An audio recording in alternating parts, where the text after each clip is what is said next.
हाँ जी बेटा, तो आज बेटा हम स्टार्ट करने जा रहे हैं CA final strategic cost management and performance valuation का सब्जेक्ट। ये आपका ग्रुप 2 का सब्जेक्ट है। ओल्ड कोर्स में जहाँ एडवांस मैनेजमेंट अकाउंटिंग पढ़ाई जाती थी उसकी जगह ये है। आज भी लोग इसे सीए फाइनल की कॉस्ट भी कह देते हैं, चलो हम माइंड नहीं करते। वैसे इसे S C M P E कहा करें तो ज़्यादा सही है। ठीक है। तो थोड़ा सा स्टार्ट करने से पहले मैं बताना चाहता हूँ कि ये जो आप इंटर में करते थे ना उससे काफ़ी डिफरेंट। इंटर में जो आपकी कॉस्टिंग है वो बिल्कुल न्यूमेरिक वाली कॉस्टिंग है। उसमें आप अच्छा कॉन्सेप्ट समझ के करें तो बढ़िया है। बट अगर आप फॉर्मूलों का रट्टा मार के और अपना काम चलाऊ ट्रीटमेंट भी कर लेते हैं, जिस तरह की आपको पता ही है, तो भी उसमें काफ़ी अच्छा स्कोर आ जाता है, क्योंकि न्यूमेरिकल है। बच्चे ने एक देखा, दो देखा, तीन तक वो समझ गया। फिर हल्का फुल्का हेर फेर है। नो डाउट काफ़ी अच्छे क्वेश्चन भी हम करते थे। कुछ फाइनल वाले क्वेश्चन भी वहाँ कराए जाते थे अर्लियर डेज में, मतलब जब ओल्ड कोर्स था। तो जब आप इंटर से फाइनल तक पहुंचते थे ओल्ड कोर्स में, तो इतना कोई ज़्यादा पढ़ने के तरीके में बदलाव लाने की ज़रूरत नहीं होती थी, क्योंकि तकरीबन इंटर जैसा ही सिलेबस था। मार्जिनल कॉस्टिंग और रेलेवेंट कॉस्टिंग काफ़ी ज़्यादा एक्सटेंडेड थे। देन हमारे पास स्टैंडर्ड कॉस्टिंग भी फुल फ्लैज आती थी। ट्रांसफ़र प्राइसिंग जैसा नया चैप्टर भी किया जाता था।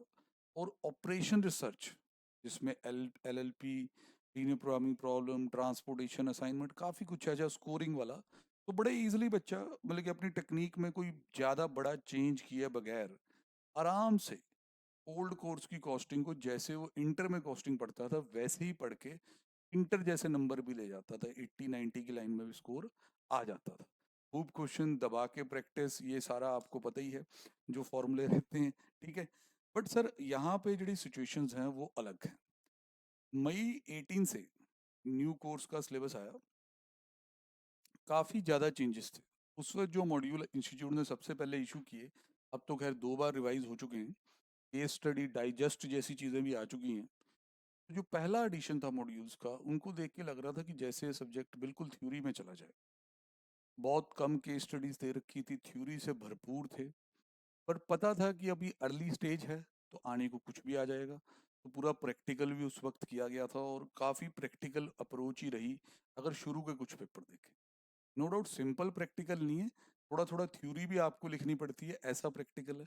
But now over the years, क्योंकि मई 18 स्टार्ट है, तो आज हम 21 में खड़े हैं। तो भाई यहाँ पेपर और भी हो गए हैं, और जैसे जैसे पेपर और बीतते जा रहे हैं, आरटीपीज आ रहे हैं, वहाँ हम देख रहे हैं कि केस स्टडी की तरफ ज़्यादा इंक्लाइंड हो रहा है। मतलब कैलकुलेशन नो डाउट थोड़ी बहुत करनी पड़ती है, टफ ट्रिकी कैलकुलेशंस भी रहती हैं।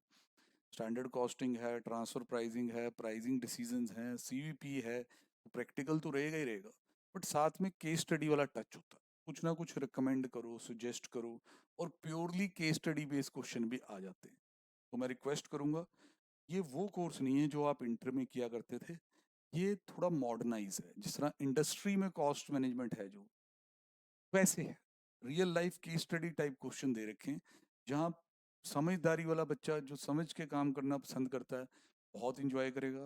बट अगर आपकी टेक्निक ये है कि जी हमें फॉर्मूला बताओ, अब 10-12 क्वेश्चन करा दो, फिर हम कर देंगे, सब चक देंगे, वो चीज़ इसमें नहीं हो पाई। टेक्निक में मेजर बदलाव चाहिए, थ्योरी भी याद करनी होगी।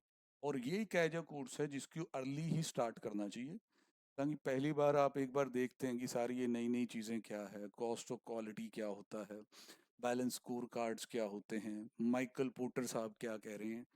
फिर over the period of time से 4-5 revisions plus more addition in case studies by the institute, तो अगर आराम से आप इसकी प्रिपरेशन को 5-6 बार रिवाइज करके करते हैं तो अच्छा स्कोर कर सकते हैं।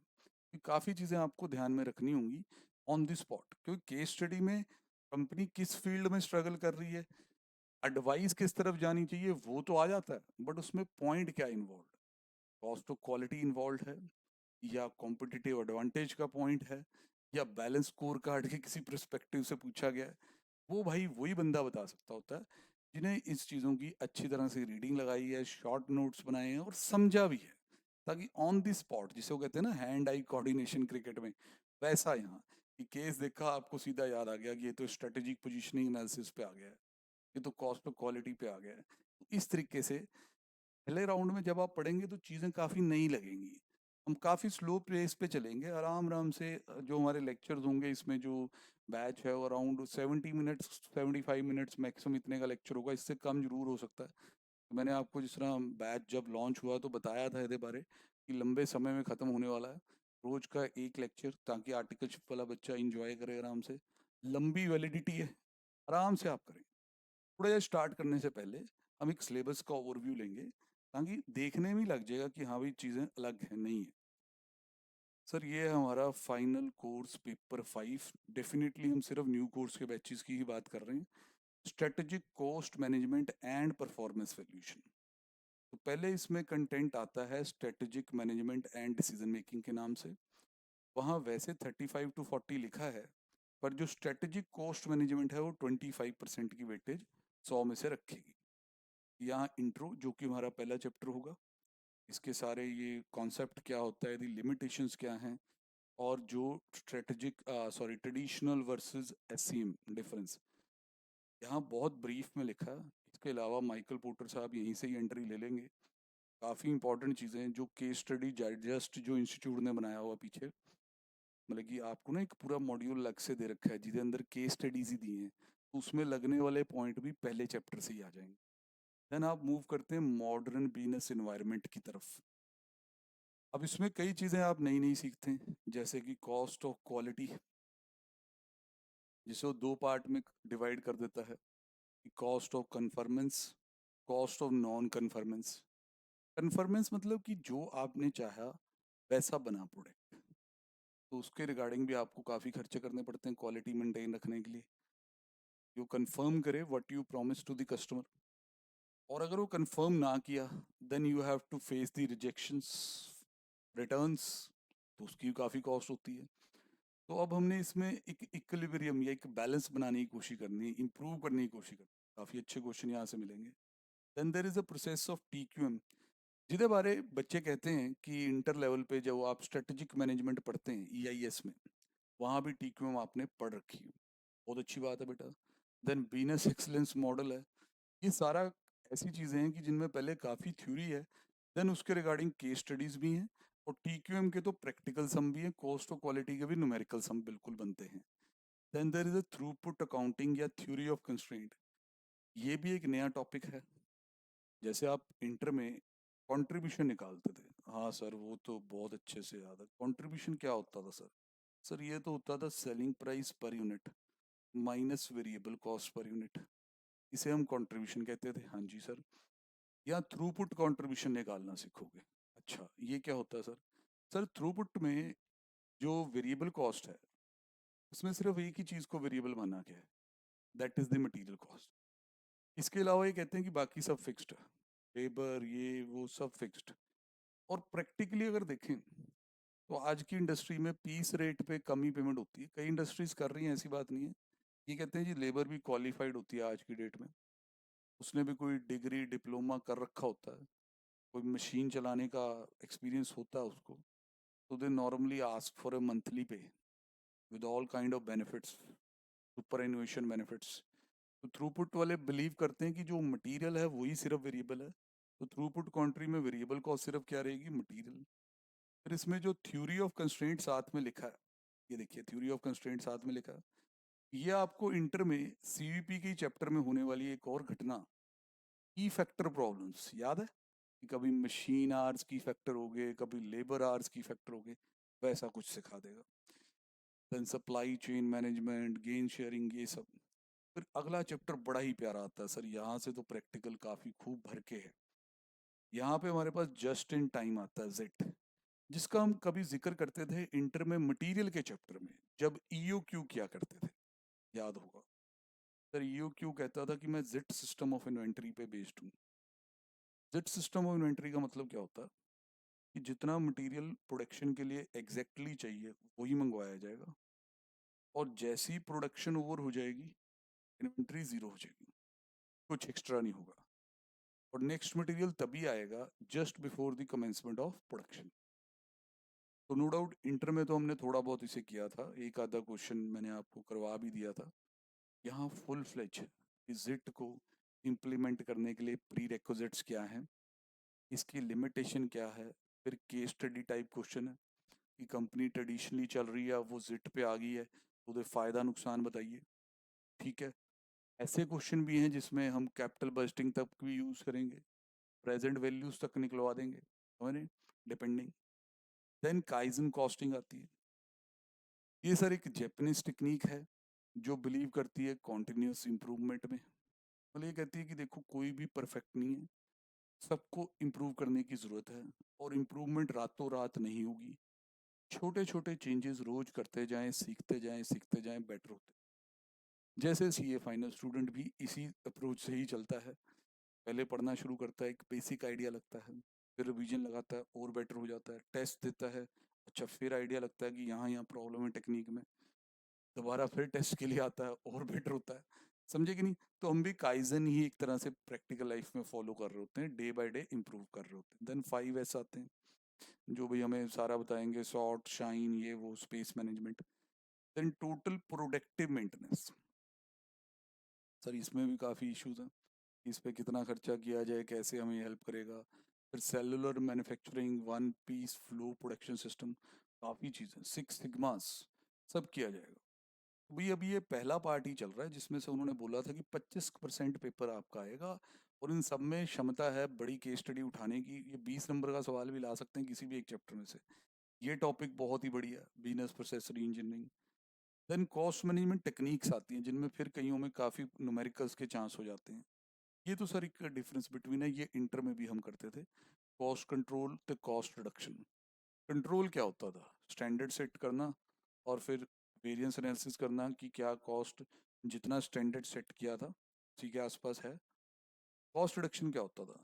सर कॉस्ट रिडक्शन का मतलब ये होता था कि कुछ परमानेंट इम्प्रूवमेंट करना प्रोडक्शन प्रोसेस में विदाउट कॉम्प्रोमाइजिंग दी क्वालिटी वगैरह, और जिससे एक ड्यूरेबल नेचर की कॉस्ट सेविंग हो जो हमेशा होती रहेगी। Then there is a very good concept of target costing. Target costing क्या है ये भी बताते हैं। सर ट्रेडिशनल कॉस्टिंग में ऐसे होता है, कॉस्ट प्लस अप्रोच पे आप बिल करते हो, कॉस्ट प्लस प्रॉफिट। इसमें मटेरियल का खर्चा, लेबर का खर्चा, डायरेक्ट एक्सपेंसेस जिसे हम प्राइम कॉस्ट कहते थे, यहाँ तक तो ईजिली पहुँचा जाता है। देन हम ओवरहेड्स भी ऑब्जॉर्व करवाते हैं प्रोडक्ट में। फिर मान लीजिए उसकी टोटल कॉस्ट 1000 रुपये आती है, फिर हम कहते हैं जी हमें 25% प्रॉफिट चाहिए, और हम कहते हैं 1250 रुपये का सेलिंग प्राइस होगा। स्ट्रेटेजिक कॉस्ट मैनेजमेंट ज़्यादा इसमें बिलीव नहीं करता, उसके पास एक टेक्निक है टारगेट कॉस्ट की। ये टेक्निक क्या कहती है कि जो भी प्रोडक्ट आप बना रहे हैं, चेक करें कि पहले आपका कंज्यूमर उसके लिए क्या पे कर रहे हैं, क्योंकि कंज्यूमर के पास भी कई ऑल्टरनेटिव हैं।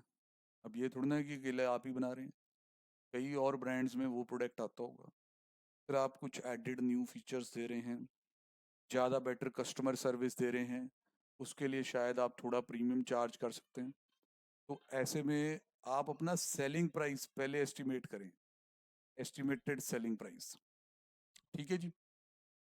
अब सपोज करो जी आपने एस्टिमेटेड सेलिंग प्राइस जो है, अब जैसे सेलिंग प्राइस हमने एस्टिमेट कर लिया, पहले सेलिंग प्राइस एस्टिमेट हुआ 1500 रुपये। अब ये कैसे हुआ? सर हमने देखा कि हमारे प्रोडक्ट जैसे कई और प्रोडक्ट आ रहे हैं, उनका किसी का प्राइस 1300 रुपये, किसी का 1400, किसी का 1600। तो हमें लगा कि हमें मार्केट में थोड़ा पिच भी करना प्रोडक्ट को, तो 1500 रखते हैं इनिशियली। अभी अभी कॉस्ट नहीं निकाली हुई, अब इसमें कुछ प्रॉफिट भी रखोगे अपने लिए। सपोज आप चाहते हो कि 200 रुपये तो नेट बची, तो 1300 रुपये इसका मतलब इसकी टारगेट कॉस्ट। अब इस प्रोडक्ट की टारगेट कॉस्ट हमारे हाथ में पहले आ गई है, मतलब हमें इसे 1300 रुपये में बनाना है। अब हम यदि डिज़ाइन स्पेसिफिकेशन ये सारी देख के, फिर इसमें लगने वाला मटेरियल, लेबर, ओवरहेड्स, उन सबको देखेंगे। ले पहले कैसे कॉस्टिंग हो रही थी? पहले कहते थे ये जी प्रोडक्ट बन गया, अब आप मार्जिन लगा के बेच दो। अब क्या होता है, प्रोडक्ट कितने पे बिकेगा वो मार्केट से हम पता कर लेते हैं, फिर उसमें हमें कितना मार्जिन रखना है इस कॉम्पिटिटिव माहौल में ये पता चल जाता है। बैलेंस फिगर में आ जाती है हमारी टारगेट कॉस्ट। बोले अब कॉस्ट पहले पता है कि इतने में बनाना है, अब सर ये इतने में बन जाएगा कोई गारंटी नहीं है। अब ये एक्चुअल में चेकिंग होगी कि मटेरियल, लेबर, ओवरहेड्स कितने लगते हैं। अगर वो 1400 आ जाते हैं, फिर नेचुरल है हमें यदि रीडिज़ाइनिंग ये वो सब सोचना होगा। तो इस चैप्टर में काफ़ी न्यूमेरिकल ऐसे ही होते हैं जहाँ पहले टारगेट कॉस्ट निकाल के फिर आगे हमें ये चेक करने के लिए कहा जाता है कि चेक करो कि whether the actual cost meets the target or not. काफ़ी इंटरेस्टिंग साउंड करता है ये सब कुछ। Then there is a value analysis, value engineering, जिसमें नॉन वैल्यू एडेड एक्टिविटीज़ को आइडेंटिफाई करने की बातें होती हैं। देन जी प्रेटो एनालिसिस आता है। प्रेटो एनालिसिस आता है ये सर, इसमें थोड़ा बहुत इंटर में एक एबीसी एनालिसिस आप करते थे। मटेरियल को क्लासिफाई करते थे कि 3 कैटेगरीज होंगी, 70-20-10 रूल्स। ऐसी प्रेटो ने एक रूल दिया हो 80-20 का, जिसकी एप्लीकेशन इन्होंने कई जगह दिखाई। वैसे ये इटालियन इकोनॉमिक्स थे, तो इन्होंने पहली ऑब्जर्वेशन तो शायद ऐसी कुछ रखी थी कि जिस तरह जो कंट्रीज होती हैं उसकी 90% wealth 10% of the citizen he own कर रहे होते हैं।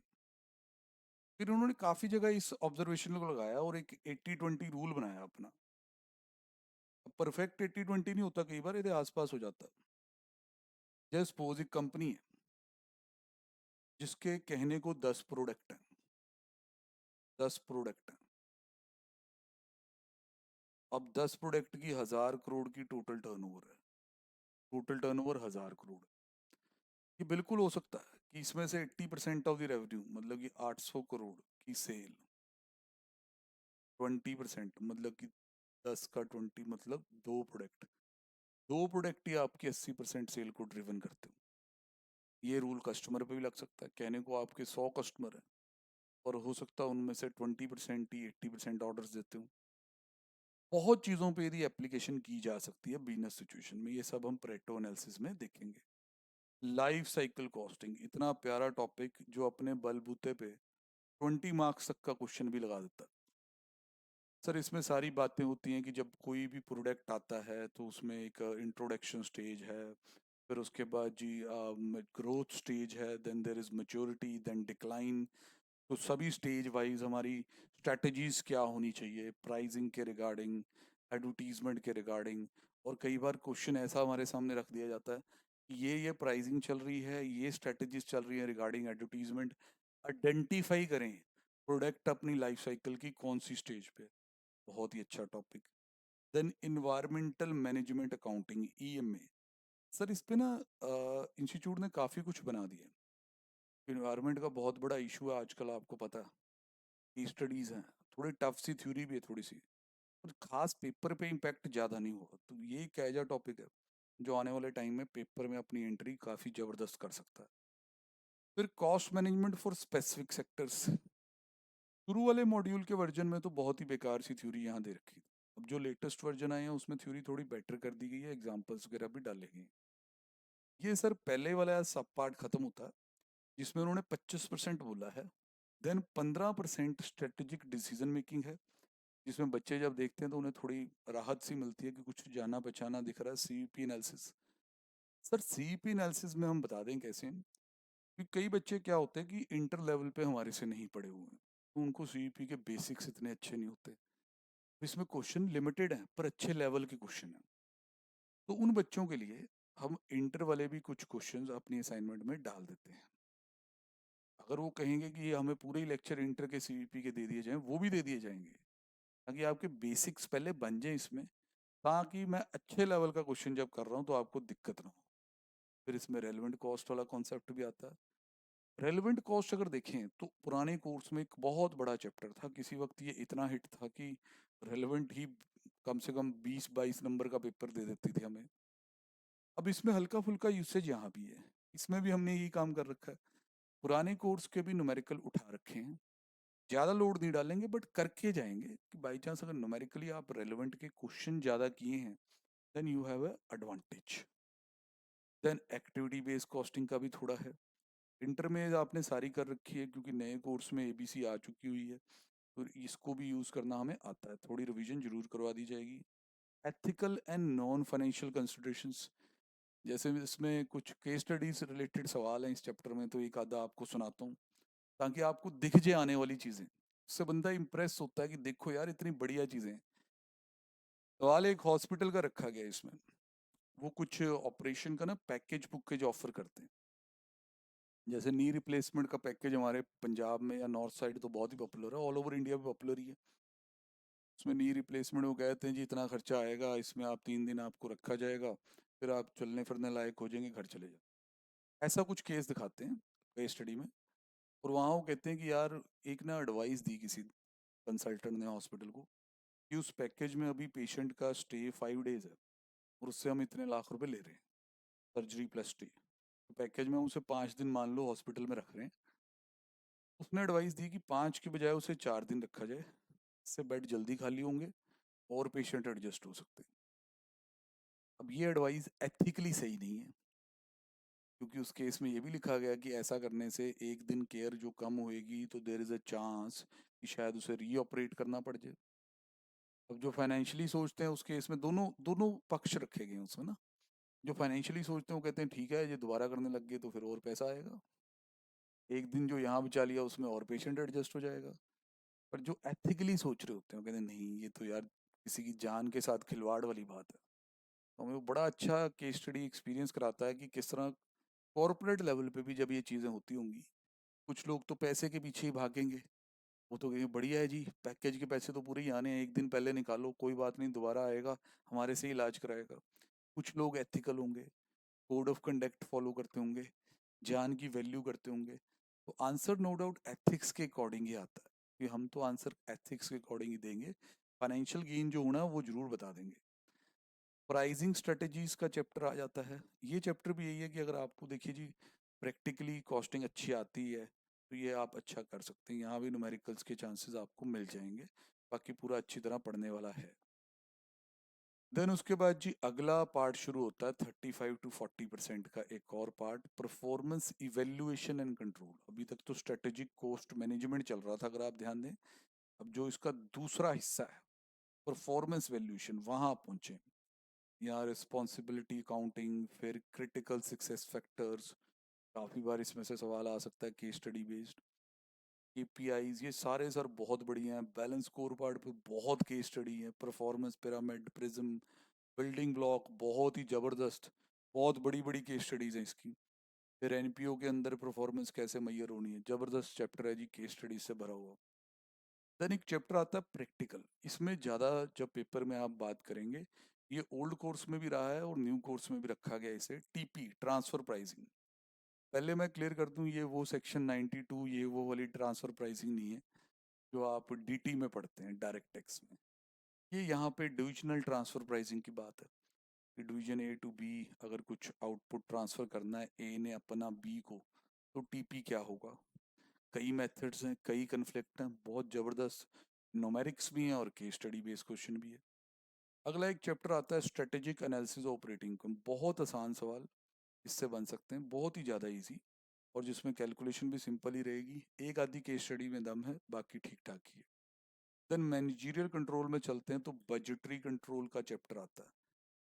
इंटर में बजट का इंप्रेशन ऐसा है माइंड में कि बजट मीन्स एस्टिमेशन, और वो बहुत आसान सा, कभी वो कैश बजट पूछ लेगा, कभी परचेज बजट पूछ लेगा, कभी बजटेड प्रॉफिट लॉस स्टेटमेंट पूछ लेगा। इधर सर ऐसा नहीं, इधर ज़्यादा थ्योरेटिकल है। फिर भी किसी भी तरह का रिस्क कवर करने के लिए थोड़े से न्यूमेरिकल इसके भी किए जाएंगे, ट्रेडिशनल वाले भी। पर मेन फोकस इन चीज़ों पे जो इंस्टीट्यूट कर रहा है, क्योंकि जिस तरह टाइम बीतता जा रहा है, कॉन्फिडेंस बनता जा रहा है कि ज़्यादा आप केस स्टडी की तरफ ही रहें, जैसे क्वेश्चन आईसीआई कर रहा है उन्हीं में रहें। हाँ, थोड़ा सा न्यूमेरिकली स्ट्रांग रखने के लिए बच्चे को कुछ कुछ क्वेश्चन हर टाइप के करवा दिए जाएंगे। स्टैंडर्ड कॉस्टिंग सर अभी तक तो ये वेरी इंपॉर्टेंट चैप्टर की कैटेगरी में आता है। रीज़न आपके सामने है कि ये 15% की वेटेज के साथ बजट के साथ बैठा है, और इसने सर अपना सवाल हर अटेम्प्ट में लेके आना ही आना। अब इसमें भी वही बात है, क्योंकि इसमें एडवांस लेवल के वेरिएंस भी हैं। अब कई लोगों ने स्टैंडर्ड कोस्टिंग इंटर लेवल पे रट्टे लगा के की है। वो M1 का मतलब ये, M2 का मतलब ये, M3 का ये, फिर वो M1 माइनस M2 पता नहीं क्या क्या करते हैं। बड़ी घटिया टेक्निक है भाई वो। किसी को अगर बुरा लग रहा हो तो बुरा ना मानना, क्योंकि बात सच में ही ऐसी थी, यही डिजर्व करती थी वो। स्टैंडर्ड कॉस्टिंग बिजनेसमैन की तरह करनी चाहिए, खुद का अपना बिजनेस समझ के करनी चाहिए। मज़ेदार हो जाती है, फॉर्मूलों की ज़रूरत ही नहीं पड़ती है। तो इसमें क्या किया जाएगा, ये इंस्टीट्यूट का module case study based question with variance छेड़ने से पहले आपको सिंपल स्टैंडर्ड कॉस्टिंग के सारे कॉन्सेप्ट रिवाइज कराए जाएंगे। फिर थोड़े थोड़े क्वेश्चन भी दिए जाएंगे, चार चार पांच पांच क्वेश्चन हर तरह के वेरिएंस के। फिर हम आएंगे जी इंस्टीट्यूट के मॉड्यूल में, फिर standard costing with marginal cost accounting, reconciliation, interpretation, इस तरह की सारी चीज़ें बहुत अच्छी समझ आएंगी। देन सर इसके बाद आता है जी लास्ट एरिया, केस स्टडीज। यहाँ वो कह रहे हैं जी वेटेज होगी 20 to 30%। Case studies covering the cost course concept, number 1 ये लिखा गया। ठीक है जी। तो भाई ये जड़ी कुछ चीज़ें हैं सिलेबस में दिखाई दे रही हैं। ठीक है, फॉर द टाइम बीइंग कोई भी अपडेशंस वगैरह आती हैं वो हम आपको प्रोवाइड करेंगे। ये देखना दिखाना इसलिए ज़रूरी था कि बंदा ओवरव्यू ले ले कि कोर्स कैसा है। इसमें ऐसे इंटर की तरह प्रैक्टिकल से चैप्टर नहीं लिखे हुए हैं, काफ़ी थ्योरेटिकल बेस स्ट्रॉन्ग है और रियल लाइफ केस स्टडी से भरा हुआ है। एक्चुअल में कॉस्ट एंड मैनेजमेंट अकाउंटेंट क्या रोल प्ले करता है वो आपको कर अपने बिजनेस की तरह समझ के चलना। तो पहले बेटा जी इसमें मैं इंट्रोडक्शन टू स्ट्रेटेजिक मैनेजमेंट का ही चैप्टर आपके सामने रखता हूँ। ठीक है जी। और कोशिश करते हैं जी इसको हम कवर करें एक एक एस्पेक्ट को। ठीक है, जहाँ थ्योरी भी है उसमें भी अपना इंटरेस्ट बना के चलें। ठीक है, क्योंकि कल को जब सवाल आपने लिखने हैं, अगर मैं कहूँ जी मेन मेन चीज़ें बता देता हूँ ये रट्टा मार लो, ऐसे नहीं यार, आराम से टाइम है यार, ऐसे बर्बाद करके क्यों बढ़ रहे हो, आराम से पढ़ेंगे। अब intro to strategic cost management, पहले वो समझाता है कि ट्रेडिशनल कॉस्ट मैनेजमेंट क्या करता था, पहले उसके बारे में बताता है कि ये ट्रेडिशनल करता था, ये यदि लिमिटेशन थी। फिर स्ट्रेटेजिक को लाएगा, फिर उसके बाद दोनों में डिफरेंस भी करेगा। इतना हम कोशिश करेंगे कि कवर करें आज। तो ट्रेडिशनल कॉस्ट मैनेजमेंट में ना ज़्यादातर कॉस्ट रिडक्शन, कॉस्ट कंट्रोल, इसी भी फोकस रहता है। स्ट्रेटेजिक में हम ऐसे नहीं कहते कि भाई कॉस्ट रिड्यूस ही करनी है, जहाँ हमें ज़रूरत है वहाँ हम खर्चा बढ़ाने के लिए भी तैयार हैं, जिससे हमारी स्ट्रेटेजिक पोजीशन इंडस्ट्री में स्ट्रेंथन हो। ठीक है, तो पहले थोड़ा ट्रेडिशनल को समझें, फिर इसके बाद हम स्ट्रेटेजिक को ले आते हैं। Traditional cost management. Traditional cost management involves allocation of cost and overhead to production. Focus largely on cost control and cost reduction. Cost control आपको पता ही है, setting up the standards, then actual को standard से compare करना, variance analysis लाना। Cost reduction का मतलब होता है कि परमानेंट टाइप की कॉस्ट सेविंग अचीव करना। अंडरलाइनिंग अजम्पशन इज दिस, मतलब ट्रेडिशनल की क्या अजम्पशन होती थी, क्या सोच थी कि रिड्यूस कॉस्ट और ओवरहेड से ही बेटर प्रॉफिट अर्न हो सकते हैं, मतलब खर्चे कम करके ही बेटर कमाई हो सकती है। ऐसा जो वर्ल्ड वाइड जड़े ग्लोबल ब्रांड है उन्होंने सोचा होता तो वो तो कहीं पूरी दुनिया पे कब्जा कर ही ना पाते। उन्होंने अपने खर्चे बढ़ाए, मार्केटिंग के भी खर्चे बढ़ाए, ब्रांड बिल्डिंग के भी खर्चे बढ़ाए, और कमाई फिर भी ज़्यादा हुई। कॉस्ट रिड्यूस नहीं की, कॉस्ट तो बल्कि बढ़ाई, क्योंकि उस बढ़ती हुई कॉस्ट ने उन्हें सेल्स दी डिफरेंट टेरिटरीज में से। ये ट्रेडिशनल सोच जड़ी है वो ये सोच है कि खर्चा कम करेंगे तो ही प्रॉफिट बढ़ेगा। मॉडर्न सोच ये है कि जहां खर्चा करना बनता है वहां और बढ़ाओ, बेटर करो बल्कि, और सेल्स बेनिफिट्स वो मेरे को रियलाइज होने चाहिए। अब ट्रेडिशनल में बने रहते हैं। It involves comparing the actual result with standard, typically budget या standard cost, and analysing the differences. ये आप इंटर में काफ़ी किए। स्टैंडर्ड कॉस्ट सेट होती थी, एक्चुअल डाटा मंथ का दिया होता था, आप वेरिएंस एनालिसिस करते थे, प्राइस की वजह से क्या वेरिएंस आया, यूसेज की वजह से क्या आया, एफिशिएंसी की वजह से क्या आया, ये सब हम करते थे। इस प्रोसेस को वेरिएंस एनालिसिस ही कहते हैं। Corrective action would be taken to ensure कि आने वाले टाइम में जो फ्यूचर आउटकम है वो बजट के अनुसार ही हो। तो सर ये तो हम काफ़ी करते रहे। हाँ जी सर, इंटर में यही तो था, ट्रेडिशनल कॉस्ट मैनेजमेंट ही तो चल रही थी। Traditional cost management system suffers from the following limitation. कहते हैं ये जो ट्रेडिशनल कॉस्ट मैनेजमेंट सिस्टम है जड़ा कहते हैं जी, लिमिटेड सा स्कोप होता है, दायरा होता है, अपनी एक छोटी सी जगह होती है, उसी दायरे में रहती है सोच। ठीक है, इन लिमिटेशन से वो सफ़र करता है। लो सर, तो पहले तो हेडिंग हेडिंग देख लें। बाकी मैं एक बात बता दूं, लिमिटेशन जब शुरू हो रही है आज के माहौल में, कोई भी बंदा सिर्फ ट्रेडिशनल कॉस्ट मैनेजमेंट नहीं कर रहा, अब सारे ही स्ट्रेटेजिक कॉस्ट मैनेजमेंट कर रहे हैं, ये भी कहना गलत है। It is between the two, क्योंकि जब आप ट्रेडिशनल में देखते हैं कि ये सब कमियां हैं तो आपको दिखेगा कि नहीं यार, इतना बुरा हाल तो किसी का नहीं होता। बट जो ट्रेडिशनल कॉस्ट मैनेजमेंट थ्रेटिकली है उसमें ये कमियां पाई गई हैं। कौन सी है? Ignore competition, market growth and customer requirement. मतलब कि कॉम्पिटिटर क्या कर रहा है उसे टैकल कैसे करना है, मार्केट स्लो डाउन हो गया है, नया कोई प्रोडक्ट चाहता है, कस्टमर क्या चाहता है, ये सब ये इग्नोर करते हैं ट्रेडिशनल वाले। अब आप देखो ऐसा आज की डेट में कहाँ होता है। अगर आपने बिजनेस में बने रहना है तो आपको कंपटीशन का ध्यान रखना पड़ता है। अब आप ठीक है इतने क्वालिफाइड कॉस्ट मैनेजमेंट नहीं है, पर बिजनेस में क्वालिफिकेशन की तो ज़्यादा ज़रूरत नहीं होती। It is all about picking the right strategies, समझ रहे कि नहीं। तो ट्रेडिशनल कॉस्ट मैनेजमेंट ये लिखना आ जाए तो हम ये कह सकते हैं कि हाँ जी इस तरह इग्नोर होता है। एक्सेसिव फोकस रहता है कॉस्ट रिडक्शन में, जबकि कॉस्ट इंकर करके भी और कमाया जा सकता है अगर सेल्स और बेटर टेरिटरी से आनी शुरू हो जाए। Ignores the dynamics of marketing and economics. Limited focus on review and improvisation, हाँ यहाँ हम इंडियंस तो खास तौर पे लैग कर जाते हैं। देखो हमारे ठीक है पिछले 10-15 साल में हम लोगों ने भी काफ़ी तरक्कियां की हैं, इंडिया के भी ब्रांड्स आगे आए हैं, बट नॉर्मली जो इम्प्रूवमेंट्स हुई हैं वो वेस्ट में ज़्यादा होती हैं।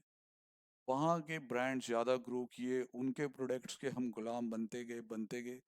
तो हमारा फोकस जो है इम्प्रोवाइजेशन में कम रहता है। बनी बनाई कोई चीज़ आ रही है या एक सिस्टम चलता आ रहा है बाप दादा के ज़माने से, उसी को ही हम आगे करते रहते हैं और बेटर नहीं करते। रिएक्टिव अप्रोच का मतलब है जब गलती हो जाएगी उसके बाद समाधान ढूंढा जाएगा, रिएक्टिव। फिर एक होती है प्रोएक्टिव अप्रोच, प्रोएक्टिव जो साथ साथ मॉनिटरिंग करती है और गलती को होने से भी रोकती है। ये शॉर्ट टर्म आउटलुक है, क्योंकि अगर आप सिर्फ इन्हीं दायरे में रहें, इसी दायरे में रहें, ये हरकतें करते रहें जो यहाँ लिखी हैं, जो वो इसकी लिमिटेशन या कमियां मानी गई हैं, तो सर बिजनेस ही शॉर्ट टर्म के लिए है, बंद हो जाएगा। पहला पॉइंट जो इग्नोर करेगा उसका आज की डेट में सर्वाइवल नहीं है। अब थोड़ा सा इसको एलेबरेट भी किया गया, वो भी पढ़ते हैं। कहता focus is on cost control and reduction, जो एक लिमिटेशन बताएगी। Our broad cost reduction program does not work effectively in today's business environment। कहता अगर आप ब्रॉडली सिर्फ कॉस्ट रिडक्शन पे फोकस्ड हैं तो आज के बिजनेस एनवायरनमेंट में नहीं चल पाएंगे। If the company target to reduce marketing spend by 20% across all categories, it is likely sale of the profitable product is also impacted. Digital marketing सुना ना सारा, बिल्कुल सुना है सर, आजकल डिजिटल मार्केटिंग का युग है। फेसबुक गूगल पे कुछ सर्च किया, बाद में यूट्यूब पे गए उसी की ऐड आनी शुरू हो जाती है। फ्लिपकार्ट पे कोई प्रोडक्ट देखा, बाद में अपनी फेसबुक खोली उसकी ऐड आनी शुरू हो जाती है। तो आप सोच ही रहे हैं, समझ ही रहे हैं, देख ही रहे हैं कि ये कंपनियां सोशल मीडिया वाली कितना पैसा कमाती होंगी एडवर्टाइजर से। बिल्कुल। अब अगर कोई एडवर्टाइजर सोचे कि भाई हमें जड़ा ये सोशल मीडिया है इसमें हमें कट डाउन करना है अपने मार्केटिंग के बजट को, नहीं सर इसे स्ट्रेटेजिकली सोचिए आप। आज के दौर में सोशल मीडिया को कट डाउन नहीं कर सकते आप, न्यूज़पेपर ऐड थोड़ी कम कर लो अगर वो कर रहे हो, प्रिंट मीडिया में जो ऐड कर रहे हो वो कम कर लो, बट सोशल मीडिया तो जान है। हर बंदे ने 1 से लेके 2 या 3 घंटे, जड़े ज़्यादा बिल हैं 4-5 घंटे सोशल मीडिया पे रहना ही रहना है। तो अगर आपका फोकस कॉस्ट रिडक्शन का इतना हावी हो गया, आप पे ब्रॉडर हो गया कि आप इसके भी पीछे पड़ गए कि ये सोशल मीडिया पे जो डिजिटल मार्केटिंग हो रही है इसको भी कम करना over the years, then it can be a very harmful decision. आपकी प्रॉफिटेबिलिटी खराब करके रख देगा जी ये डिसीजन।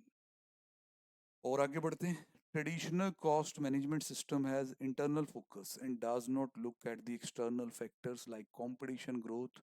जो सबसे पहला बॉक्स था वो यही था, कह रहा इसमें आप अपने में ही बिजी हैं, बाहर क्या चल रहा है, आपका कॉम्पिटिटर क्या देख रहा है, वो क्या लाने वाला है नया या क्या ले आया है, उस पर आपका कोई ध्यान नहीं है।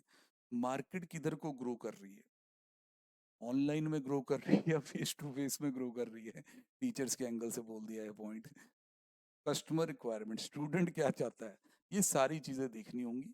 अगर ये सारी चीजें देख के चल रहे हैं then you are under strategic cost management. अगर इग्नोर कर रहे हैं तो आप ट्रेडिशनल हैं और शॉर्ट टर्म में ही काम खत्म होने वाला है। A broad-based cost reduction could lead to inferior quality of product and services, which might drive away the customer, resulting in lower sale and profitability. Cost reduction, cost reduction, cost reduction, बस ये चाहिए आपको। अगर यही करते रहोगे तो quality of the product काफ़ी इंफीरियर हो जाएगी और अल्टीमेटली कस्टमर की डिससेटिस्फेक्शन बढ़ेगी, सेल्स कम होंगी। देखो सर कॉस्ट रिडक्शन एक हद तक की होती है और उसकी डेफिनेशन भी वैसे यही कहती है। कॉस्ट रिडक्शन वही है जिसमें लॉस ऑफ क्वालिटी नहीं है। अब अगर किसी प्रोडक्ट में मटेरियल 500 रुपये का लगना है, अब आपने उधर कोई सब्सिट्यूट ढूंढे जो कह रहे हैं कि ड्यूरेबल है, और आपने कहा जी 400 में अब हो जा करेगा, इनसे बनाते हैं, चलो फिर भी 20% रिडक्शन है, डाउट भी आएगा कि घटिया सामान ना लगा दियो। और अगर आप कहें जी हमने और इस पे रिसर्च किया और रिसर्च किया, अब तो हम 250 रुपये भी बना देंगे, अब मेरे को पक्का शक हो जाएगा कि पहले जब 500 वाला था तो वो फिर क्या था भाई। हो सकता है कि प्रोडक्ट की ड्यूरेबिलिटी अब काफ़ी ख़राब हो जाए, जिस वजह से कम सेल्स और कम प्रॉफिट हो। Expectation of the modern customers are quite different. Excessive focus on cost reduction could impact the quality and this of product and service and alienate the customer. दूर हो जाएंगे, एलिनेट एलियन हो जाएंगे आपके लिए कभी कभी आएंगे आपके गोला पे फिर, ठीक है, ये ध्यान रखना। क्योंकि देखो, एक हद तक की कॉस्ट रिड्यूस हो सकती है, ਉਹਦੇ बाद जो कही जाए तो कॉस्ट रिडक्शन नहीं, प्रोडक्ट डिस्ट्रक्शन होती है, याद रखना इस लाइन को, प्रोडक्ट डिस्ट्रक्शन होती है वो। और वो प्रोडक्ट फिर कभी भी कस्टमर को पसंद नहीं आता, वो हमारे से काफ़ी दूर चला जाता है और हमारे से सर्विसेज और प्रोडक्ट लेने बंद कर देता है। Traditional cost accounting system relies on accounting data which can be misleading at a time.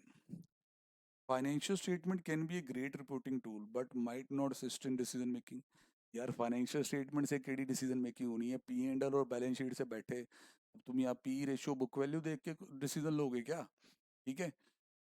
It ignores the, it does not consider the dynamic of economics and marketing and economics. हमें तो data चाहिए ऐसा कि पिछले quarter में क्या cell थी, इस क्वार्टर में क्या सेल थी, कौन सा प्रोडक्ट चल रहा है, नए लॉन्चेस क्या हुए हैं, हम कहाँ पीछे हैं, हम जो सोशल मीडिया एड्स कर रहे हैं उसमें हमारी रीच कितनी है, डायरेक्ट टू होम जो सर्विसेज दे रहे हैं उसमें हमारी रीच कितनी है, तो ये सारा स्ट्रेटेजिकली होता है।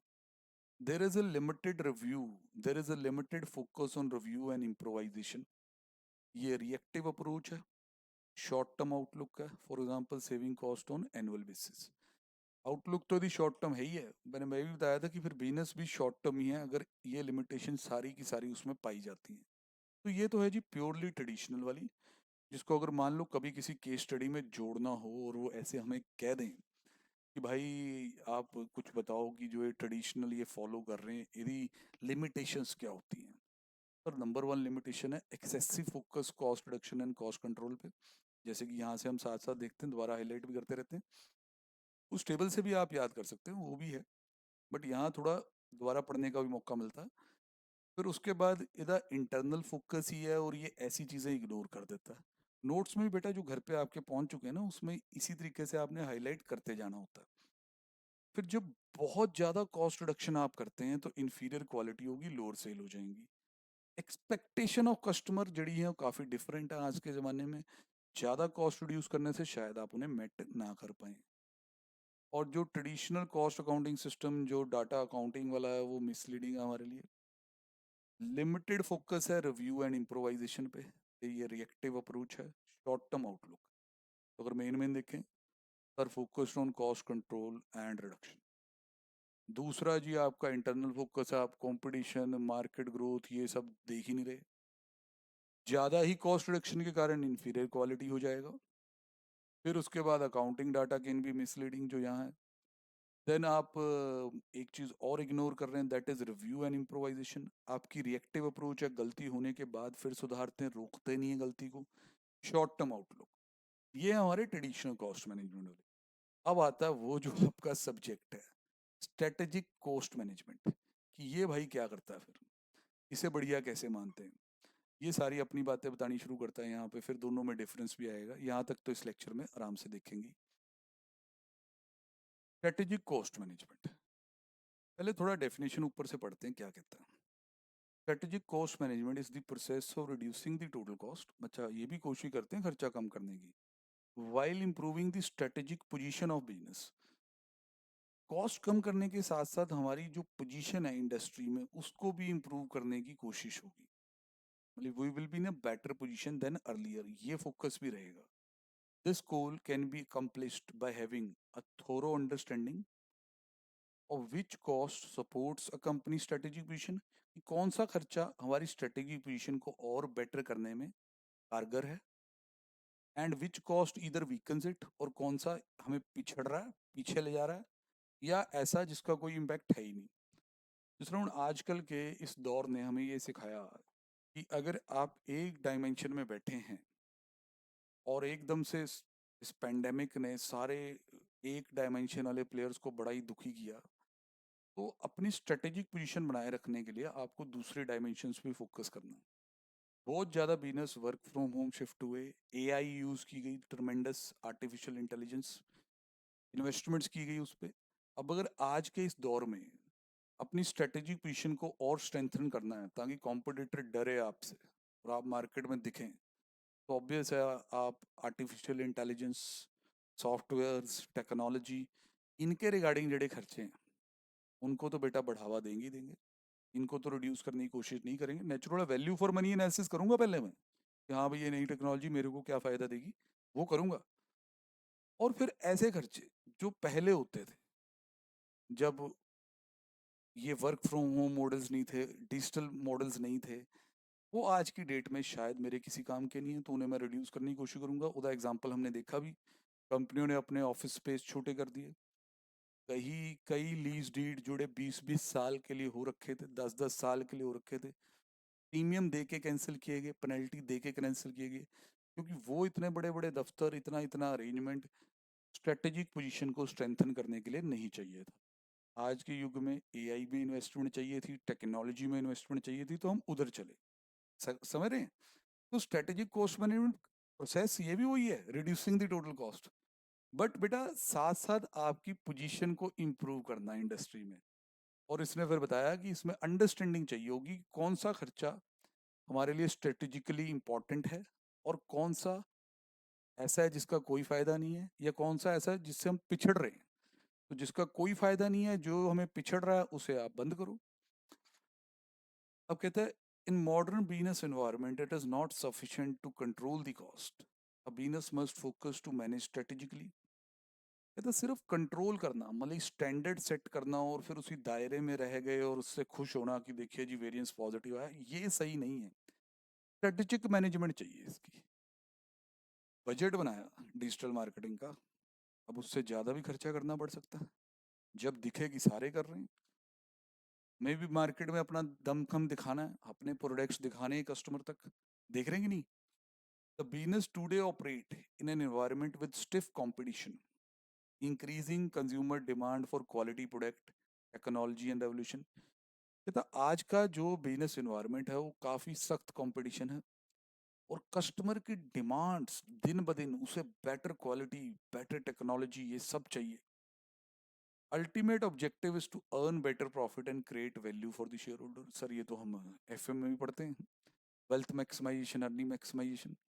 अब ये अचीव कैसे करेंगे? This can be achieved by superior performance as compare to competitor. कहते हैं ये अचीव करने के लिए आपका फोकस कॉस्ट रिडक्शन पे अगर है, क्योंकि पुराने जमाने में आप सोचते थे कॉस्ट बचा लो तो प्रॉफिट बढ़ जाएगा, नहीं नहीं, आपकी अब परफॉर्मेंस बेटर आनी चाहिए as compare to your competitor, which results in a distinct competitive advantage.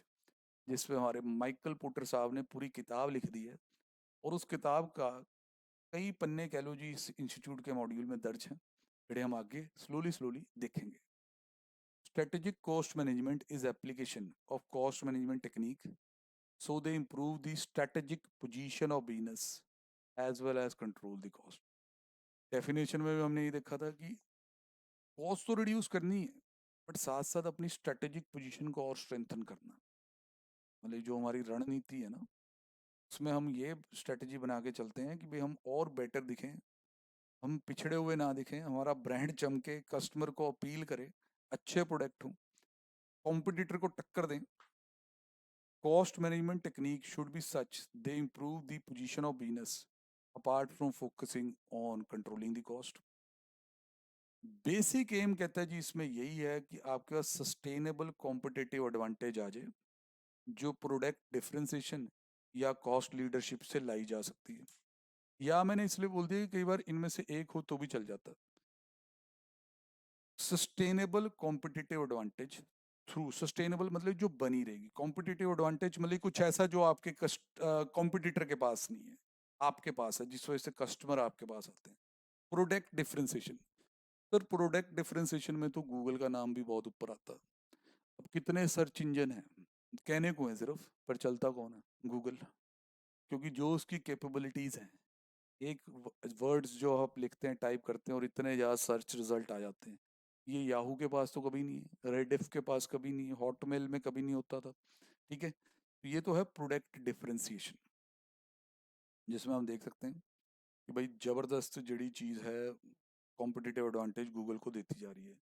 अब कॉस्ट लीडरशिप क्या है सर? कॉस्ट लीडरशिप का मतलब ये होता है कि भाई एक एज ए रेट पे प्रोडक्ट को कस्टमर को दे पाना, जिस पे आपका कॉम्पिटिटर सोच भी नहीं सकता, जिस वजह से आपकी तरफ ही आएगा। जियो ने भी काफ़ी ज़्यादा दिखाई है शुरू शुरू में, मतलब कि अब उनके अपने खर्चे नो डाउट काफ़ी ज़्यादा थे, बट उन्होंने ये चीज़ दिखाई जरूर कि भाई हम कॉस्ट जड़ी इंकर कर रहे हैं उससे भी कम पे एक तरह से दे रहे हैं कस्टमर को ये जो सर्विस है। उसे पर आप पेनिट्रेशन पॉलिसी भी कह सकते हैं। बाकी मारुति, मारुति अगर देखें तो स्टार्टिंग में जब इतने ब्रांड थोड़े बहुत ही थे, तो कॉस्ट लीडरशिप का एडवांटेज इसके पास भी था कि ये अपने प्रोडक्ट एक एज ए रेट पे ऑफर करते थे, जो हमें इंडियन मिडिल क्लास फैमिलीज को काफ़ी सूट करते थे एज़ कम्पेयर्ड हम बाकी ब्रांड्स में जाएं तो इस पे आगे काफ़ी डिटेल में है ये दोनों बातें, तो वहाँ भी हम करेंगे इसको। स्ट्रेटेजिक कॉस्ट मैनेजमेंट का ज़्यादा फोकस जो है कॉन्टिन्यूस इम्प्रूवमेंट पे है। ये सर बीच बीच में नाम ऐसे भी आ रहे हैं जिन पे आगे टॉपिक है, जैसे काइजन कॉस्टिंग है, जापानीज टेक्निक, वो कॉन्टिन्यूस इम्प्रूवमेंट पे ही बेस्ड है, ताकि हम सुपीरियर क्वालिटी के प्रोडक्ट कस्टमर को दे सकें। Strategic cost management is integral part of value chain. उसमें हम वैल्यू चेन एनालिसिस में हम देखेंगे कि ये सारी एक्टिविटीज उसके अंदर आती हैं। इसलिए मैं इसको भी ज़्यादा वर्ड टू वर्ड नहीं पढ़ रहा, क्योंकि मुझे पता है अपने को एक दिमाग में बात डालनी थी कि स्ट्रेटेजिक पोजीशन को इम्प्रूव करना है कंपनी की, और कॉस्ट को भी रिड्यूस करना है। तो जो खर्चे इम्प्रूव करने की तरफ जाएंगे उनको बढ़ाया भी जा सकता है, जो डिक्रीज कर रहे हैं या कोई इफेक्ट नहीं कर रहे उनको कंट्रोल किया जाए, रिड्यूस किया जाए। अब यहाँ इंस्टीट्यूट ने एक छोटा सा एग्जाम्पल दे रखा है, मतलब कि ये कुछ एक दो एग्जाम्पल हैं, फिर यदि नेसेसिटी है, फिर इन दोनों का डिफरेंस बिटवीन है। एग्जाम्पल बहुत ही लाइट से फिर भी देख लेते हैं, क्योंकि गिवन है तो थोड़ा पता होना चाहिए। Following information is extracted from the financial statement of company producing product A and B. If the company stop producing the product B, sale of A would fall by 25%. अच्छा जी, अगर कंपनी प्रोडक्ट बी बनाना बंद कर दे तो cell of ए जड़ी है वो 25% गिर जाएगी। ठीक है सर, ये अभी दिख रहा है ये प्रॉफिट में है, ये लॉस में है, तो उस वजह से इसको ड्रॉप करने की सोच रहे होंगे सर। पर ये डिसीजन सीधा 2 रुपए का लॉस अवॉइड हो जाएगा इसको देख के तो नहीं हो सकता ना, क्योंकि हमारे पास यहाँ पे देखिए जी ग्रॉस प्रॉफिट है और ओवरहेड्स निकालने के बाद भी नेट प्रॉफिट बच रहा है, और इस सेल में 25% गिरावट अगर आती है तो सीधा सीधा आपका प्रॉफिट हिलने वाला है। बोलो, ये समझ रहे हो? तो इंस्टीट्यूट ने अब क्या लिखा है यहाँ पे, देखिए जी क्या लिखा। If the information provided above is approached using a traditional costing, company might decide to stop the production of B because it has a very overhead cost and also result in a loss of, या it has a overhead heavy overhead cost या ऐसा कुछ होना चाहिए, overhead cost कर दें उसको, result in loss of 2 lakh, thus it appears to be prudent to close the production of B. यार इस तरह कौन करता बेवकूफ़। मैंने आपको ये बताया ना कि सिर्फ ट्रेडिशनल कॉस्ट मैनेजमेंट कोई नहीं करता है यार, मिक्स ऑफ बोथ होते हैं। तो कौन इस तरह के फैक्ट को इग्नोर कर देगा कि अगर मैंने बी ड्रॉप किया तो मेरा ए जो मेरे पास दे रहा है 20 लाख रुपए का नेट प्रॉफिट, उसकी 25% सेल ड्रॉप होनी है। हर बंदा इस चीज़ को देखेगा ही देखेगा। However, if the additional information that the sale of A would fall if the B is not sold, decision might change. Company का कितना 5 लाख रुपए नुकसान हो जाएगा। यहाँ वेरिएबल ओवरहेड ही वर्ड करें, इन्होंने वेरिएबल ही ट्रीट किया हो उसको, ठीक है वेरिएबल कर देते हैं। ओवरहेड्स वेरिएबल हैं तभी हम 20 लाख के प्रॉफिट को कह सकते हैं ना क्या होना है। तो 20 का हो गया 25%, ये हो गया 5 लाख रुपए का नुकसान। सर 5 लाख रुपए आपने ये गवा दिए 2 लाख रुपए का वो नुकसान बचाने के लिए, अल्टीमेटली वो 3 लाख का नुकसान हो गया। ये जो नुकसान हो रहा था चलो ये नहीं हुआ करेगा, पर इसमें से 25% प्रॉफिट भी नहीं होगा, तो ultimately it's a very bad decision. Net loss for the company if stop the production of B 3 lakh, 2 lakh की सेविंग बी में से 5 लाख ए का, इसलिए डिसीजन यही रहेगा कि भाई ये प्रूडेंट नहीं है, बी को स्टॉप नहीं करना चाहिए। मेरे हिसाब से आप बात समझ पा रहे हैं यार, इस तरह कोई भी बंदा ट्रेडिशनल इस सिचुएशन में तो एटलीस्ट ट्रेडिशनल नहीं होगा ना। बात समझ पा रहे हैं सारी? ठीक है, अब कुछ और छोटे छोटे केस दिए हैं उन्हें भी पढ़ते हैं। A manufacturing company does not carry out the preventive maintenance of machinery on regular basis. Sir preventive maintenance होती है शेड्यूल्ड मेंटेनेंस। जिस तरह कई बार हम हॉस्पिटल्स वगैरह के ऑडिट में होते हैं तो वहाँ कई वेंटिलेटर्स और कई ऐसी मशीन मॉनिटर्स लगे होते हैं, तो अगर आप बहुत ध्यान से देखें या अच्छा हॉस्पिटल हो, उस पर एक स्टिकर लगा होता है कि लास्ट सर्विस इस डेट पे हुई, नेक्स्ट इस पे ड्यू है। चाहे वो अब मशीन खराब है या नहीं है उस दिन, वो सर्विस की जाएगी। This is the example of preventive maintenance. कि आप नहीं चाहते कि जिस वक्त मशीन चाहिए हो तो एकदम चलते चलते खराब हो जाए, इसलिए आप उसकी प्रिवेंटिव मेंटेनेंस कर रहे हैं, केयर कर रहे हैं। ये मैन्युफैक्चरिंग कंपनी ये नहीं करती है। Repair of the machinery is carried out when a machine break down, जब खराब हो जाती है तब करते हैं। कहते हैं ट्रेडिशनल अप्रोच है कॉस्ट मैनेजमेंट की, जहाँ फोकस है खर्चा बचाने में। ओ बेटा, खर्चे तो और हो जाने हैं। एक तो अब बिल ज़्यादा बनेगा रिपेयर का, प्लस जो loss of output and time हुआ। कहता है ये शॉर्ट टर्म तरीका है, ये शॉर्ट टर्म में खर्चा बच गया कि ठीक है आपने सर्विस स्किप कर दी, पर जब वो मशीन खड़ जाएगी उसे ठीक कराने में भी ज़्यादा खर्चा लगेगा, और पता नहीं 2-3 दिन वेस्ट हो जाए ठीक कराने में, तो आपका लॉस ऑफ आउटपुट भी होगा।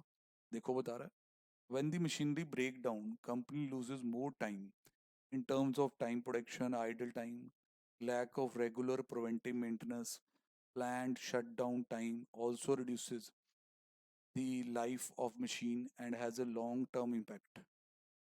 तो भाई ये वो बता रहा है कि भाई सारा जो आपका lack of regular preventive maintenance है और प्लान शटडाउन आप नहीं करते हैं, इससे मशीन की लाइफ भी कम होती है और इसका काफ़ी बुरा असर होता है। If the loss of production is significant company might lose the market share. बिल्कुल सर। कई, अब जिस तरह जिम का एग्जांपल लेते हैं, जब जिम हम लोग जाते हैं तो दो तरह के जिम होते हैं। एक होते हैं छोटे से जिम, मतलब कि ठीक ठाक 2,000 स्क्वायर फीट जगह है, 4-5 ट्रेडमिल है, 1,00,000-1,50,000 रुपये किराया है। अब वो ट्रेडमिल ऐसी है कि कई बार उस पर थोड़े गोल मटोल ज़्यादा चढ़ जाते हैं, तो एट ए टाइम तो एक ही चढ़ता है, मतलब कि ज़्यादा भारी भरकम मशीनें आ जाती हैं तो ट्रेडमिल ख़राब हो जाती है। फिर आप जाते हैं, 5 ट्रेडमिल है, 3 पे लिखा हो A4 पे प्रिंट निकाल के आउट ऑफ ऑर्डर, तो बहुत ही बुरा लगता है। तो हम ओनर को या जो इंचार्ज है उसे हम कहते हैं यार इतनी फीस दी है भाई, ये मशीनें चलती नहीं, वो सर वो आज खराब होगी, वो बुलाया हुआ है। एक जिम होते हैं थोड़े अच्छे स्केल के जिम, जहाँ फीस नेचुरल ज़्यादा होगी, वो अपना ना प्लान्ड मेंटेनेंस ब्रेक रख लेते हैं कई बार, usually on Sunday. But some time आपको इन बिटवीन दी वीक भी आ जाएगा कि भाई ये हमारा ना फलाना फ्राइडे या फलाना सैटरडे इस तरह ऑफ होता है, ये मेंटेनेंस है। उसमें सारी ट्रेडमिल्स या और एज इक्विपमेंट जो रिपेयर मांगती होती है उनकी रिपेयर की जाती है। उससे फिर क्या होता है, मैं ये नहीं कहना चाहता कि कुछ फर्क नहीं पड़ता। उससे क्या होता है कि अगर 10 ट्रेडमिल लगा है, हर महीने उनकी सर्विस की जा रही है, चेक किया जा रहा है उन्हें प्रॉपर, तो बहुत कम चांस होता है कि जब आपका मेंबर जो फिटनेस फ्रीक है, टाइम निकाल के लिए आया है, तो उसे ट्रेडमिल खराब मिले। हो सकता है 10 में से 1 फिर भी खराब हो जाए। ठीक है। तो नॉर्मली जो ये पहले वाला है उसका आउटलुक ये था कि यार चलो क्या सर्विस सर्विस करानी, जब खराब होएगा तब बुला लेंगे। इस चक्कर में कस्टमर खराब हो जाएगा भाई तेरा, वो और दूसरा जिम ज्वाइन कर जाएगा। तो ये ट्रेडिशनल वालों की जो ये सोच है ना कि कॉस्ट बचा लेते हैं, ये गलत सोच है। Hence, it is important to look at the cost management with a strategic focus. Case 2, telecom company. यहाँ भी पैसे बचाने का चक्कर होगा, देखना। Telecom company close down some of the customer care service centre as a cost cutting measure. This led to the overcrowding of customer at other centre. अब जिस तरह आपको पता ही है कि कस्टमर केयर होते हैं एयरटेल, वोडाफोन, ये सारे हमारे ट्राई सिटी में, दिल्ली में भरे हुए हैं कस्टमर केयर इनके। अब इन्होंने क्या किया कि अब कस्टमर केयर सेंटर जब खुलता है, एक तो जगह किराए पे, फिर एसी सारा दिन चलेंगे, 4-5 लड़के लड़कियां स्टाफ में बिठाने पड़ेंगे। तो टेलीकॉम सेक्टर तो वैसे ही शेयर मार्केट में हर वक्त पिटा ही रहता है। तो इन्होंने अपना पैसा बचाने के लिए कुछ सेंटर कर दिए बंद। मान लो 20 सेंटर थे, 20 में से 5 कर दिए बंद, अब बचे 15 सेंटर शहर में। तो वहां तो रश पड़ गया।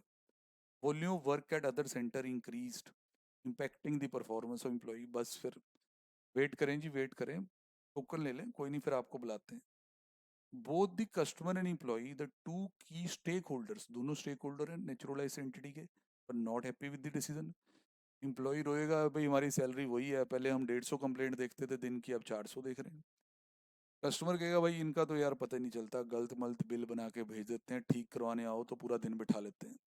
This type of the business decision can impact the reputation and the brand image and impact sale and profitability in longer run. Sir अब इसका हल क्या था, स्ट्रेटेजिकली कैसे करते? सर देखो, आप टेलीकॉम कंपनी हो, ब्रॉडबैंड कनेक्शन दिए, मोबाइल कनेक्शन दिए, उसमें आप ये पता लगाते कि जो आपके सब्सक्राइबर हैं ऐसे एरिया ढूंढते हैं जहां वो ज़्यादा ऑनलाइन कंफर्टेबल है कंप्लेंट्स करने में, कि जहां आप देख रहे हैं कि आपकी ऐप पे जाके ही बंदा, घर पे ब्रॉडबैंड खराब होता तो हम कभी सेंटर पे थोड़ा ना जाते हैं कंप्लेंट करने। जाने को जा सकते हो बेटा, पर नहीं जाते, ऐप पे कंप्लेंट हो जाती है। तो जो ऐसे सिटीज थे, इस कंपनी को कैसे करना चाहिए था, ऐसे सिटीज जहाँ ज़्यादा लोग ऐप्स ही प्रेफर कर रहे थे, फोन कॉल ही प्रेफर कर रहे थे कंप्लेंट्स रिजॉल्व करने के लिए, all kind of complaints register हो रही थी उस पर, वहाँ सेंटर बंद करते, वहाँ रिड्यूस करते, फर्क ना पड़ता, कॉस्ट भी कंट्रोल हो जाती और स्ट्रेटेजिक पोजीशन का भी नुकसान ना होता। समझ रहे कि नहीं? और जहाँ दिखता कि यार पॉपुलेशन थोड़ी ऐसी है जो टेक सेवी नहीं है, टेक सेवी नहीं है, वो कंफर्टेबल नहीं है ऐप पे कंप्लेंट करके, मार्केट में ही जाके उनको ठीक लगता है, मतलब उस थोड़े पिछले ज़माने के हैं, उनको कंफर्टेबल नहीं है इस तरह, ठीक है, वो वहाँ बातचीत करके ही, हाँ भाई ऐसे सूबे का ख़राब हो गया ये, इस तरह ही उन्हें अच्छा लगता है। वहाँ सेंटर बंद करने की क्या ज़रूरत है? कस्टमर सर्विस अच्छी रहेगी तो ही ब्रांड बना रहेगा। समझ पा रहे हैं? इसे कहते हैं स्ट्रेटेजिकली करना, ताकि मेरी जो पोजीशन है मेरे कॉम्पिटिटर को मौका ना मिल जाए उसको गेन करने का। समझ पा रहे हैं जी?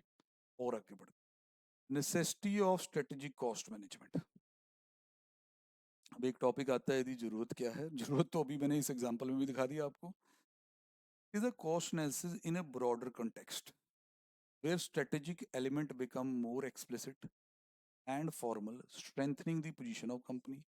अब जैसे ये कॉस्ट एनालिसिस अभी के अभी इसी टेलीकॉम वाली कंपनी ने ब्रॉडर कंटेक्स्ट में किया, मैंने ऐसे सोच के नहीं किया कि मेरे को खर्चा बचाना है, मैं कहा थोड़ा टाइम लें, डाटा लाएं, पहले सिटी वाइज डाटा लाएं, कितने सेंटर हैं, कितनी कंप्लेंट रोज की होती है, कितना वॉक इन कस्टमर है और कितना ऑनलाइन ही कंप्लेंट दे रहा है, उसके हिसाब से हम काम करेंगे। कॉस्ट डाटा इज एनालाइज्ड, अगला स्टेप भी हो ही गया, and use strategically to develop alternate measure to gaining sustainable competitive advantage. हमने डाटा को एनालाइज किया और उसे यूज़ किया, देखा कि यहाँ यंग क्राउड ज़्यादा है इस 5 किलोमीटर के रेडियस में, और यहाँ हमारे जो सेंटर्स हैं वो हमने 2 दे रखे हैं, हार्डली 5-6 कंप्लेंट आती है एक दिन में, तो वहाँ एक सेंटर बंद कर देते हैं, 5 किलोमीटर रेडियस है, 5-6 कंप्लेंट एक सेंटर ले रहा है, 10 कंप्लेंट के लिए एक सेंटर रख दिया। अब लोग ये भी नहीं कह सकते कि आपका कस्टमर केयर नहीं है, कॉम्पिटिटर भी ऐसा कुछ नहीं कह सकता, तो मेरी एडवांटेज भी बनी रहेगी उसके against. SCM gives a clear understanding of company cost structure in search of sustainable competitive advantage। कहते हैं इसमें क्लियर अंडरस्टैंडिंग बन जाती है आपके कॉस्ट स्ट्रक्चर की, क्योंकि हम चाहते हैं एक सस्टेनेबल कॉम्पिटिटिव एडवांटेज, मतलब कि हम अपने कॉम्पिटिटर से बेटर चाहते हैं और ऐसा हमेशा बना रहना चाहते हैं, sustainable. SCM is the managerial use of information directed to 4 stages of strategic management: formulation, communication, implementation and then control. मतलब कॉस्ट इन्फॉर्मेशन को 4 स्टेजेस से गुजरना होगा: फॉर्मुलेट, देन पता लगाना, बताओ, फिर इम्प्लीमेंट करो, फिर कंट्रोल भी करो। SCM helps in overall recognition of relationships, cost relationship among the activities in value chain, जो कि हम अगले लेक्चर में देखेंगे, primary activities, secondary activities, value chain analysis, Michael porter. तो कहता है उसमें आप पूरी वैल्यू चेन में रिकॉग्नाइज करेंगे कॉस्ट रिलेशनशिप किस तरह के हैं और कैसे इन्हें मैनेज किया जाए ताकि एक सुपीरियर सस्टेनेबल कॉम्पिटिटिव एडवांटेज हमारे पास आ जाए। अब सर इन दोनों का डिफरेंस बिटवीन ट्रेडिशनल और स्ट्रेटेजिक का, शॉर्ट टर्म कॉन्सेप्ट है, ये लॉन्ग टर्म है। शॉर्ट टर्म काफ़ी डिस्कस किया था हमने कि भाई वो मशीन जो सर्विस ना करा के आप सोच रहे हो पैसे बच गए, तो शॉर्ट टर्म में बच गए बेटा, लॉन्ग रन में बैंड बजने हैं और लॉन्ग रन में शायद बिजनेस ही ना बचे। फोकस इंटरनल है, कॉम्पिटिटर क्या कर रहा है, मार्केट कैसी है, कस्टमर क्या चाहता है, इग्नोर करते हैं, इसमें दोनों तरफ ध्यान है। Cost driver based on the volume of product, या एक्टिविटी बेस्ड कॉस्ट ड्राइवर होते हैं जिसके बेस पे हम इंटर में भी कॉस्ट ऑब्जॉर्व करते थे। Objective score keeping, attention directing, problem solving, cost leadership या प्रोडक्ट डिफरेंशिएशन, इन दोनों में से एक मेरे को लेके आना है, ये मेरा ऑब्जेक्टिव है। प्राइमरी ऑब्जेक्टिव जी कॉस्ट रिडक्शन है sir, primary objective is cost containment, containment आजकल बहुत खतरनाक वर्ड है यार, cost reduction and value improvement at the same time, containment. ठीक है जी। रिस्क अवर्स, रिस्क अवर्स कौन होता है? जिसे डर लगता है, जो रिस्क नहीं लेता, एक तरह से जोखिम नहीं उठाता। और यहाँ risk taking and ability to adapt itself with the changing environment बहुत जरूरी सर, नहीं तो ओवर हैं आप। काम करने के तरीके बदलते रहते हैं, आप अपने आप को ना बदलें, आप बन जाए मोहब्बतें के नारायण शंकर। मोहब्बतें फिल्म देखी ना शाहरुख खान वाली, अमिताभ बच्चन जी। परिवर्तन पसंद नहीं है, परिवर्तन पसंद नहीं है। परिवर्तन तो करना पड़ेगा, नहीं तो आप पसंद नहीं रहेंगे लोगों को, ये प्रॉब्लम है। समझे कि नहीं? तो इसलिए जो स्ट्रेटेजिक कॉस्ट मैनेजमेंट है उसमें परिवर्तन के साथ चलना पड़ता है, बदलाव लाना पड़ता है, जोखिम उठाना पड़ता है, तभी सस्टेनेबल कॉम्पिटिटिव एडवांटेज आएगी। तो ये बेटा जी पहला लेक्चर था, बाकी कल जी अगले लेक्चर में मिलते हैं। ओके जी बेटा, बाय बाय।